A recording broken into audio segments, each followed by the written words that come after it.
Dear educators, now we've been talking a lot of videos where you've seen on different platforms, but for people who are worried that will my MacBook be connected? Will it have issues with your iPhone or something of that sort?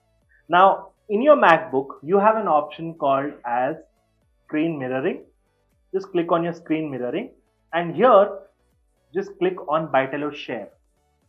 So here you have an option where you'll be able to click on it. Now, as soon as that is done, here you have an AirPlay accept option. Accept it. So this is how your MacBook looks like. So for example, if I'm playing a video from here. Hello everyone.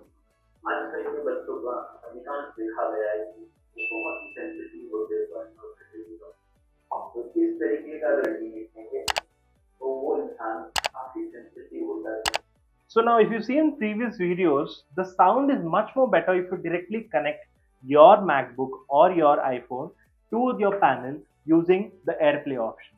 Thank you so much.